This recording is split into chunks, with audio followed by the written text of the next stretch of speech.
Hello hi everyone అండి. మారుతి సాహితీ channel ప్రేక్షకులకు స్వాగతం సుస్వాగతం అండి. అంత బాగున్నారండి? మేమంతా బాగున్నామండి.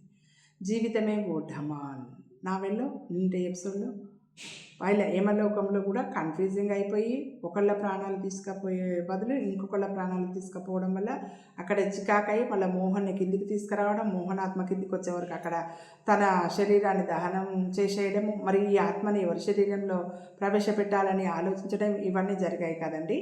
ఈరోజు ఎపిసోడ్లో ఏం జరుగుతుందో చూద్దామండి. సమయం అర్ధరాత్రి 12 గంటలైంది. ఆ చీకటిలో వర్కింగ్ ఉమెన్స్ హాస్టల్ వెనుక వైపు ఉన్న పైప్ లైన్ పట్టుకుని 2 ఆకారాలు పైకి ఎగబ్రాకుతున్నాయి. ఆ ఆకారాలు ఎవరివో కాదు, అవి జగ్గు వీరులవి. వాళ్ళు మెట్లెక్కినంత సునాయాసంగా ఆ పైప్ లైన్ పట్టుకొని జరజరా పాకి పైకి 2వ అంతస్తులోని ఒక గది కిటికీ దగ్గర దాకా వచ్చి ఆగారు. పైన జగ్గు, కింద వీరు. ఏంటి ఆగిపోయావు? త్వరగా పైకి పాకు, ఈ మాత్రం దానికే ఆయాసం తీర్చుకోవాలా అన్నాడు వీరు జగ్గుతో. అతిగా మాట్లాడకు, అసలే నా కాళ్ళ దగ్గర ఉన్నావు, గుండు మీద తంతాను. మనం ఆ గది కిటికీ దగ్గరికి వచ్చేశాం, అందుకనే ఆగాను అన్నాడు జగ్గు పళ్ళు కొరుకుతూ. ఆ కిటికీకి ఊచలు లేవు, వుడెన్ ఫ్రేమ్కి అద్దాలు బిగించి ఉన్న తలుపులు ఉన్నాయి, అవి కూడా తెరిచి ఉన్నాయి. అందుకని వాళ్ళిద్దరి పని మరింత సులువైపోయింది. ముందు జగ్గు, తర్వాత వీరు శబ్దం చేయకుండా కిటికీలోంచి గదిలోకి దూకేశారు. ఇద్దరు నిశ్శబ్దంగా గదిని పరిశీలించి చూశారు. గదిలో బెడ్లైట్ వెలుగుతూ ఉంది. ఆ బెడ్లైట్ ప్రసరిస్తున్న మసక కాంతిలో వాళ్ళకి కనిపించింది మంచం మీద కోమలి అమాయకంగా పడుకొని ఉంది. ఆ వేళ నా గుండు పగలగొట్టింది కదూ, ఈ వేళ దీని పని చెప్తాను మనసులో అనుకున్నాడు వీరు. జగ్గు, వీరు ఇద్దరు మొహంహాలు చూసుకుని కనిసైగలు చేసుకున్నారు. ఇద్దరు జేబుల్లోంచి మడత కత్తులు తీశారు. వాళ్ళు బటన్స్ నొక్కగానే అవి చెమక్కుమని తెరుచుకున్నాయి. అంతటి మసక వెలుతుల్లో కూడా అవి తలుక్కుమని మెరుస్తున్నాయి. తర్వాత ఇద్దరు గోడవరగా శబ్దం చేయకుండా మంచం వైపు మెల్లగా అడుగులు వేయసాగారు. మంచం సమీపిస్తుండగా వీరు గోడకి ఆనించి ఉన్న కూజాని తన్నేశాడు.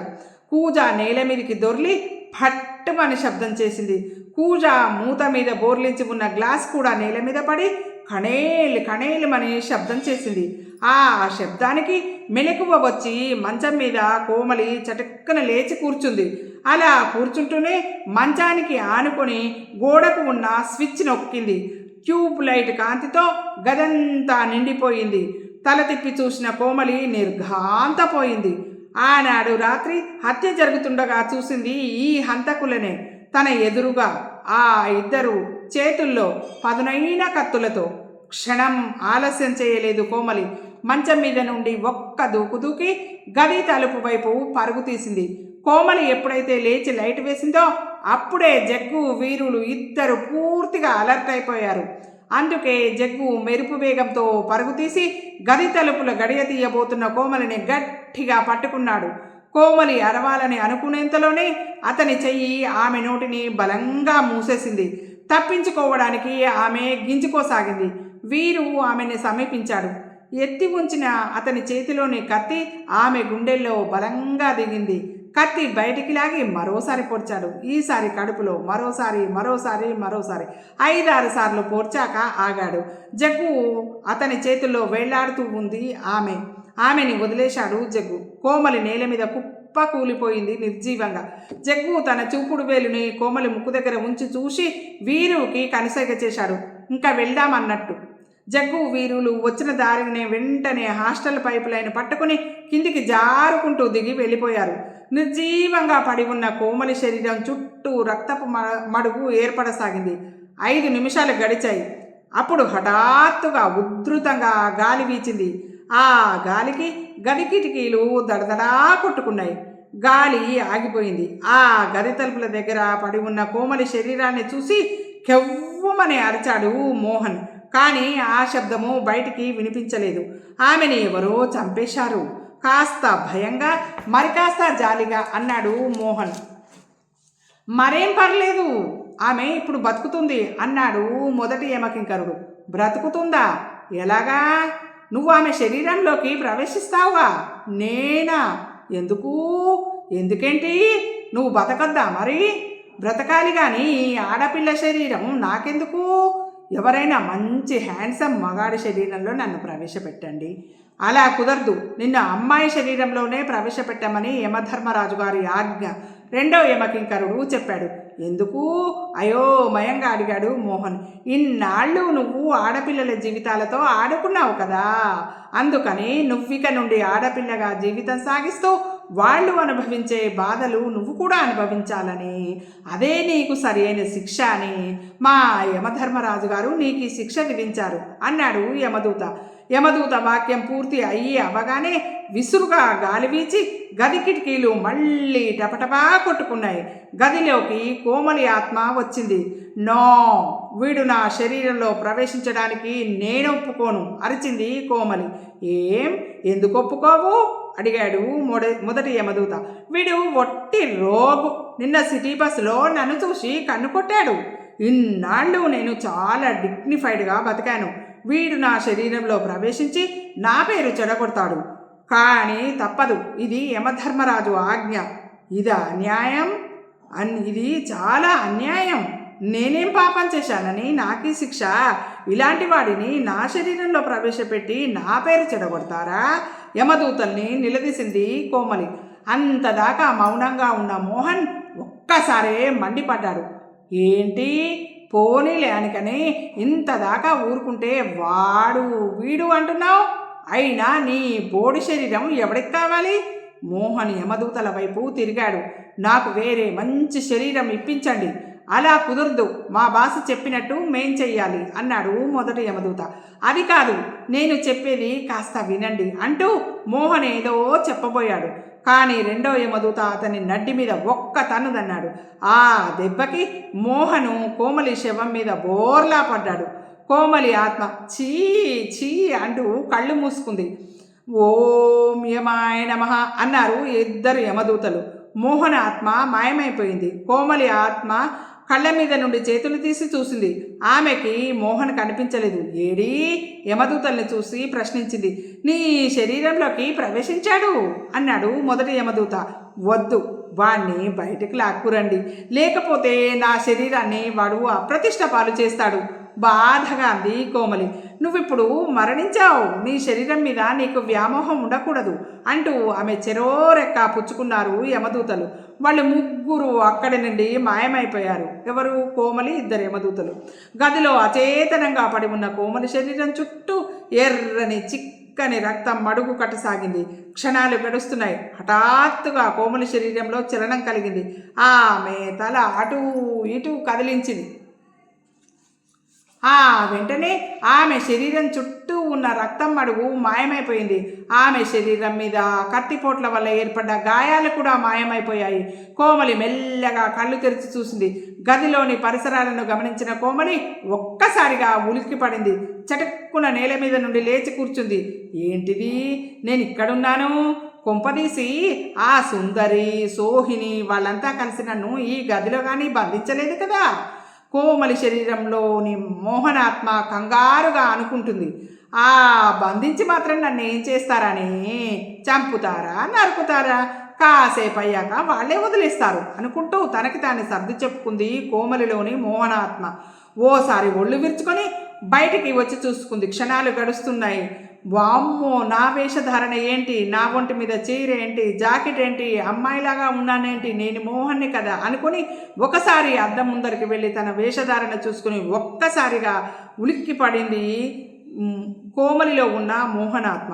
ఏదో అనుమానం వచ్చి తనని తాను చూసుకుని భయపడసాగింది. తర్వాత గోడకు తగిలించి ఉన్న అద్దం దగ్గరికి పరిగెత్తుకుంటూ వెళ్ళి మొహం చూసుకుంది. బాబోయ్, నాకేమైంది? నా శరీరానికి ఏమైంది? నేను అద్దంలో చూసుకుంటే నా మొహం కాకుండా వేరే మొహం కనిపిస్తుందేంటి అని అరిచింది కోమలిలోని మోహనాత్మ. వెంటనే ధన్మని యమకింకరులు అక్కడ ప్రత్యక్షమయ్యారు. వాళ్ళని చూస్తూనే కోమలి మరోసారి కెవ్వుమని అరిచి గదిలోంచి పారిపోవడానికి గుమ్మం వైపు పరిగెత్తింది. యమదూతలు గుమ్మం దగ్గర ప్రత్యక్షమై కోమలిని పట్టుకున్నారు. ఆమె భయంతో గట్టిగా అరవబోయింది. యమదూతలు ఆమె నోరు నొక్కేశారు. అరవకయ్యా బాబు, హాస్టల్లోని జనాలంతా లేస్తారు అన్నాడు మొదటి యమదూత. కోమలి ఆశ్చర్యంగా అతని వంక చూసింది. అయితే అయితే నేను అబ్బాయినేనా? మరి నాకు ఈ శరీరం ఎలా వచ్చింది అని అడిగింది. యమదూతలు మొహమొహాలు చూసుకొని నవ్వుకున్నారు. వాళ్ళ మొహాల మీద నవ్వు చూసేవరకు కోమలికి ధైర్యం వచ్చింది. అసలు ఇంతకీ మీరెవరయ్యా బాబు? పగటి వేషగాళ్లలాగా ఉన్నారు. అయినా గడియ వేసి ఉన్న గదిలోకి మీరెలా వచ్చారు అడిగింది. మేము మూసి ఉన్న గదిలోకేంటి, ఎక్కడికైనా రాగలం, మేము యమదూతలం అన్నాడు రెండో యమదూత. అయితే నా ప్రాణాలు తీస్తారా అని మళ్ళీ గట్టిగా అరవబోయింది కోమలి. మొదటి యమదూత కోమలి నోరు మళ్ళీ నొక్కేశాడు అరవనీయకుండా. నీ బొంద, నీ ప్రాణాలు మళ్ళీ ఎందుకు తీస్తాం?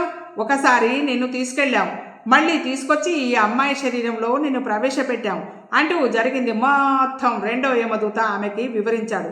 అరే, అయితే ఇది జరిగి కేవలం కొన్ని నిమిషాలే అయిందన్నమాట. మరి నేను ఈ విషయాలని ఎలా మర్చిపోయాను అడిగింది ఆమె ఆశ్చర్యంగా. నువ్వు భూలోకానికి వచ్చాక యమలోకం విశేషాలన్నీ గుర్తుంటే ఎలా, అందుకే మర్చిపోయావు అని చెప్పి చటుక్కున కోమలి నోరు నొక్కేశారు మొదటి యమదూత. కోమలి యమదూత చెయ్యి పట్టి నోటి మీద నుండి లాగేసింది. ఏంటి, నా నోరెందుకు మూసేశావు చిరాగ్గా అడిగింది. ఎందుకేంటి, నువ్వెప్పుడు ఎందుకు అరుస్తావో తెలియకుండా ఉంది.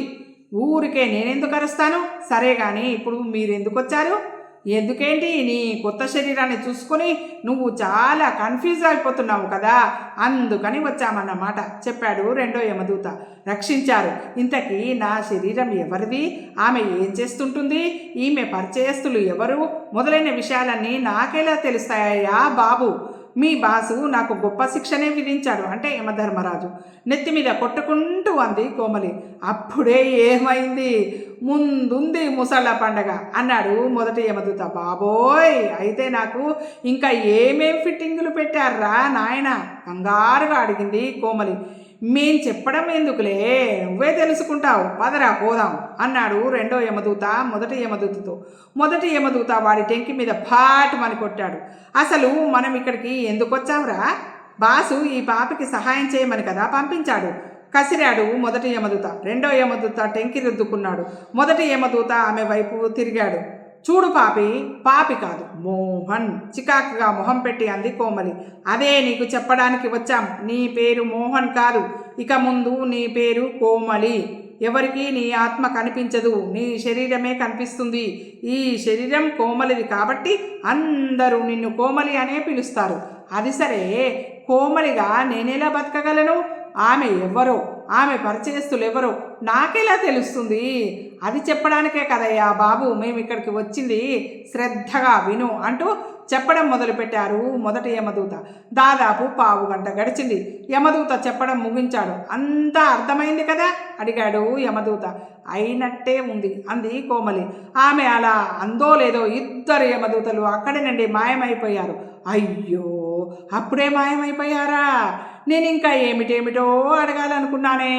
అయ్యో, అప్పుడే మాయమైపోయారేంటి? బాధగా అనుకుంది కోమలి శరీరంలోని మోహనాత్మ. కోమలి వాచ్ వంక చూసింది. టైం రాత్రి 1 గంట దాటింది. అమ్మో, చాలా రాత్రి అయింది, నిద్రపోవాలి అనుకుని ఆవులిస్తూ మంచం మీద పడుకుంది. ఆలోచిస్తూ ఆలోచిస్తూ ఎప్పుడు నిద్ర పట్టేసిందో కానీ గాఢంగా నిద్రపోయింది ఆమె. కాదు మోహన్, కాదు కోమలి. ఎవరంటారు? కోమలిలోని మోహన ఆత్మ. ఈరోజు ఎపిసోడ్ ఇదండి. ఈ ఎపిసోడ్ మీకు నచ్చినట్టయితే లైక్ చేయండి, షేర్ చేయండి, మన మారుతి సాహితీ ఛానల్ని సబ్స్క్రైబ్ చేయండి. మీ అందరి ఆశీస్సులు, ఆదరాభిమానాలు మన మారుతి సాహితీ ఛానల్కి ఎల్లవెళ్ళలా ఉండాలని మనస్ఫూర్తిగా కోరుకుంటున్నానండి. మనందరం ఆనందంగా, ఆరోగ్యంగా, సుఖంగా, సంతోషంగా ఉండాలని మనస్ఫూర్తిగా ఎల్లవేళలా కోరుకునే మీ మారుతి సాహితీ ఛానల్ అండి. రేపటి ఎపిసోడ్లో మళ్ళీ కలుసుకుందామండి. ఉంటానండి.